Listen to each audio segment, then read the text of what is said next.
नमस्कार दोस्तों, मैं विजय कुमार यादव आप लोग के सामने अपने विश्वास IAS academy with Vijay sir channel के माध्यम से आप लोग को आज फिर से पर्यावरण एवं वन बायोम का टॉपिक लेकर के आया हूँ। यह टॉपिक खास करके सारे पेपरों के लिए इम्पोर्टेंट हो, चाहे पेपर आईएएस का हो या पीसीएस का हो, टीजीटी का हो, पीजीटी का हो, सिविल का हो या ऑल वनडे का हो या टेट का हो, सुपर टेट का हो, सारे पेपरों में यह टॉपिक इम्पोर्टेंट है दोस्तों। तो इस इम्पोर्टेंट टॉपिक को आज हम लोग जो करने चल रहे हैं, अब इसमें ये मत सोचिएगा कि आप पुलिस का हैं, एसआई के स्टूडेंट हैं तो आप में नहीं पूछेगा, आप में भी इम्पोर्टेंट है। ये सारे पेपरों के लिए इम्पोर्टेंट है टॉपिक। आजकल पर्यावरण का सवाल दिन पर दिन बढ़ता जा रहा है हर एक पेपर में। तो चलिए आज की जो हम बात करेंगे, ये वन बायोम की बात करेंगे। इस वन बायोम को दोस्तों समझने के लिए हम देखेंगे कि हमारे स्क्रीन पे लिखा हुआ है पर्यावरण ऑब्लिक वन बायोम। इस वन बायो को समझने के लिए इसको हम 4 भागों में डिवाइड कर लेंगे, आसानी से 4 भागों में बांट लेंगे और यहाँ पर बताएंगे कि इनको हम किन किन रूपों में देखते हैं और कैसे कैसे इसको हम पढ़ते हैं। तो पहला है आर्द्र उष्णकटिबंधीय सदाबहारी वन। ये जो पर्यावरणीय वन बायोम होते हैं 4 प्रकार के होते हैं। पहला है आर्द्र उष्ण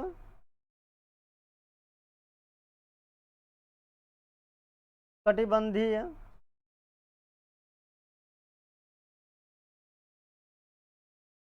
कटिबंधीय सदाबहारी वन। ये पहला है आर्द्र उष्णकटिबंधीय सदाबहारी वन।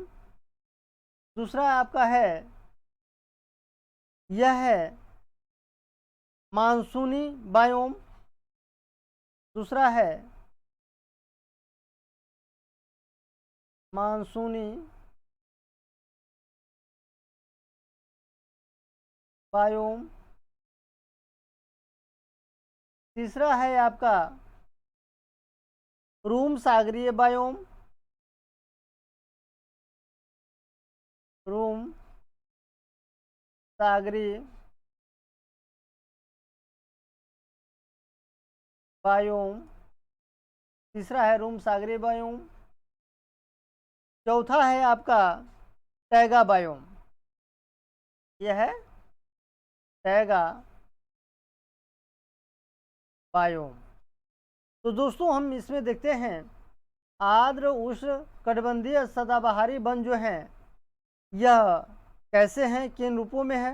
तो इसको हम समझने के लिए यहाँ पर आसानी से नाम देते हैं, यानी कि फर्स्ट, सेकेंड, थर्ड और फोर्थ। तो हम इसलिए दे रहे हैं ताकि अगले पेज पे हम चलेंगे तो फर्स्ट टॉपिक जो हम कहेंगे, तो फर्स्ट टॉपिक का मतलब हुआ आर्द्र उष्णकटिबंधीय सदाबहारी वन। सेकेंड टॉपिक कहें तो मानसूनी बायोम।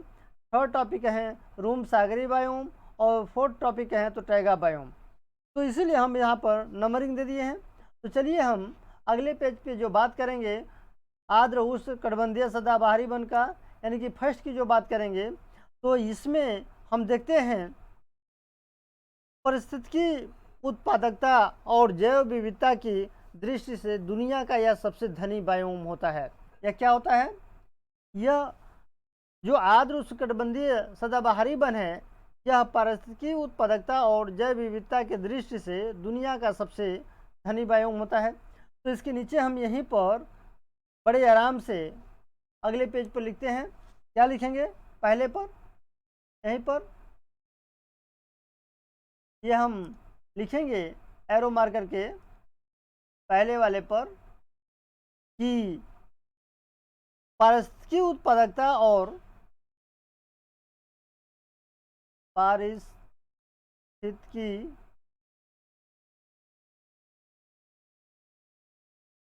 उत्पादकता और जैव विविधता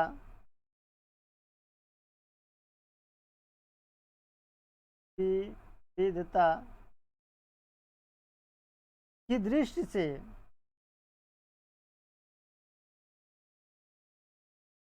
दृष्टि से दुनिया का सबसे धनी बायोम,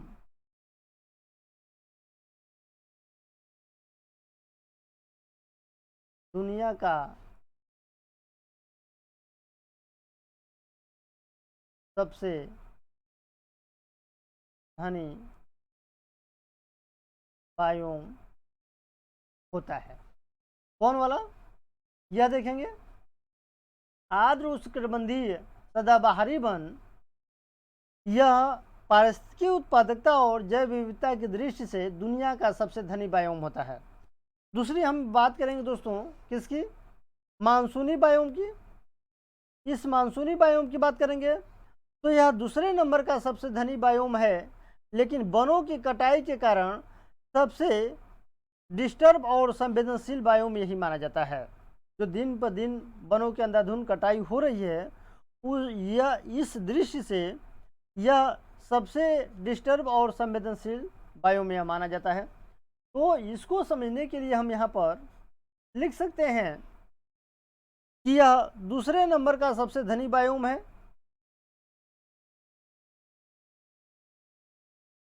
यह दूसरे नंबर का सबसे, यहीं पे लिखेंगे 2 नंबर पे, सबसे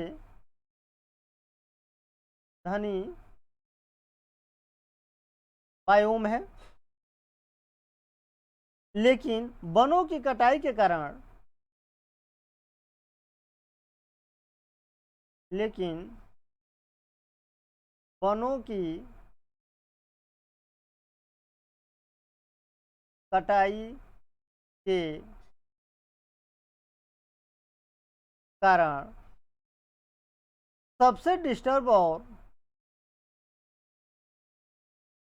सबसे डिस्टर्ब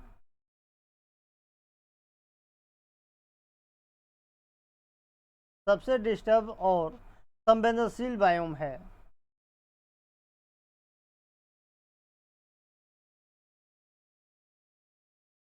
संवेदनशील बायोम है। अब हम तीसरे की जो बात करेंगे, यह कौन है? रूम सागरी बायोम। तो रूम सागरी बायोम को हम कह सकते हैं कि यह यूरोप का उष्णकटिबंधीय क्षेत्र आता है। इसमें यूरोप का उष्णकटिबंधीय क्षेत्र आता है। यानी कि यूरोप का उष्णकटिबंधीय क्षेत्र है, वह किसके अंतर्गत है? ये रूम सागरीय बायोम के अधीन है, उसी के अंतर्गत आता है। जो अब हम अगली बात करेंगे, यह किसकी बात करेंगे?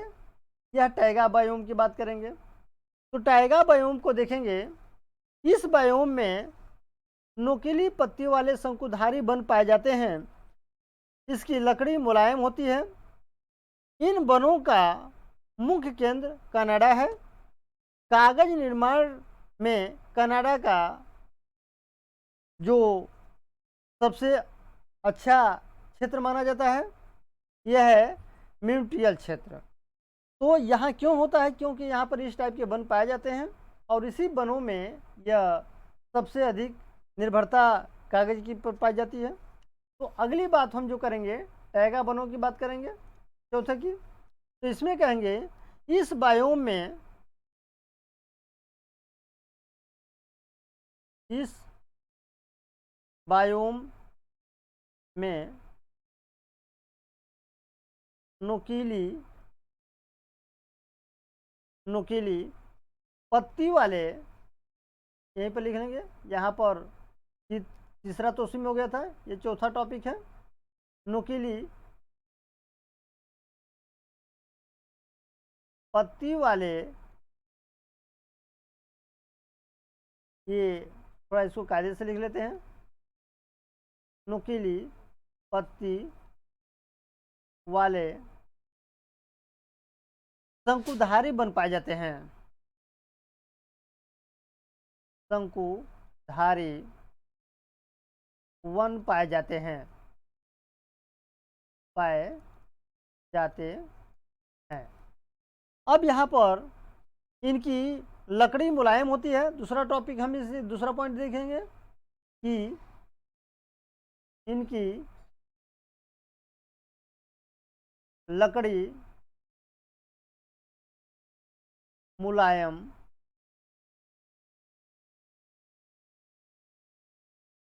होती है। इनकी लकड़ी क्या होती है? मुलायम होती है। इन वनों का मुख्य केंद्र, इन वनों का मुख्य केंद्र कनाडा है। कौन है? कनाडा है। कागज निर्माण में कनाडा का म्यूनियल क्षेत्र आता है। कागज निर्माण की जब आएंगे तो कनाडा का यहाँ पर इसी का म्यूनियल क्षेत्र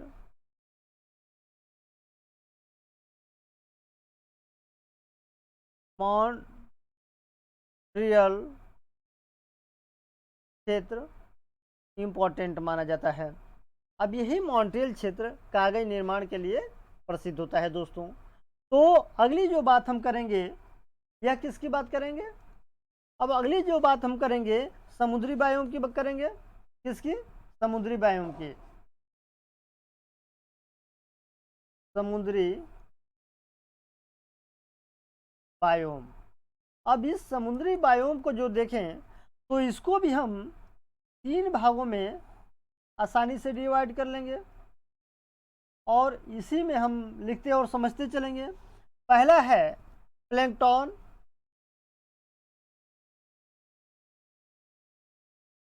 प्लैंकटन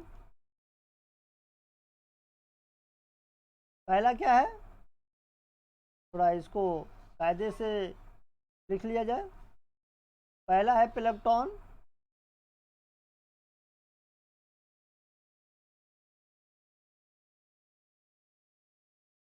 दूसरा है बेलाचली,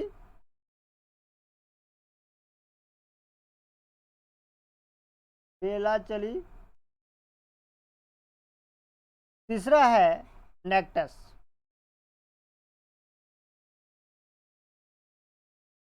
ये 3 है। इसी तीनों के माध्यम से हमको समझना है। तो प्लैंकटन को हम 2 भागों में बांटेंगे, एक फाइटोप्लैंकटन, एक जूप्लैंकटन। इसको 2 भागों में बांट लेंगे। पहला लिखेंगे फाइटो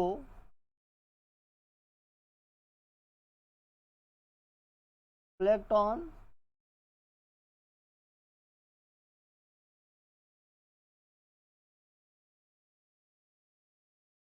क्या लिखेंगे बढ़िया से?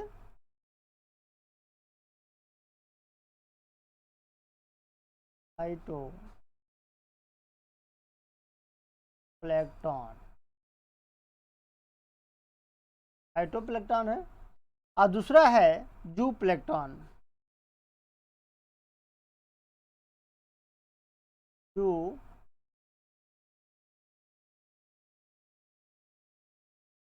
प्लैंकटन। पहला है फाइटोप्लैंकटन और दूसरा है जूप्लैंकटन। तो फाइटोप्लैंकटन के अधीन कौन कौन से लोग आते हैं? इसके अधीन आते हैं शैवाल जैसी वनस्पतियां। क्या आती हैं? शैवाल जैसी वनस्पतियां आती हैं। और जूप्लैंकटन के अधीन अंतर्गत आते हैं कीड़े मकोड़े। इसके अंतर्गत कीड़े मकोड़े आते हैं, कीड़े मकोड़े आते हैं। अब जो अगली बात करेंगे बेलचली की, ये तटीय भागों में समुद्र की तली में रेंगने वाले जीव होते हैं। ये क्या होते हैं? तो यहीं पर लिख लेंगे, ये तटीय भागों में, तटीय भागों में समुद्र की तली में रेंगने वाले जीव होते हैं। समुद्र की तली में क्या होते हैं? रेंगने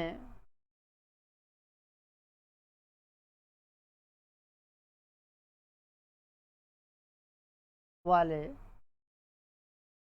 जीव होते हैं। अगली बात करेंगे नेक्टस की। तो गहराइयों में पाए जाने वाले जीव होते हैं। ये समुद्री गहराइयों में क्या है?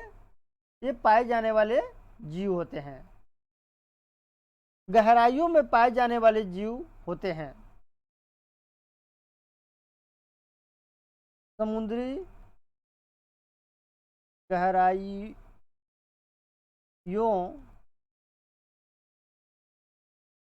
में पाए जाने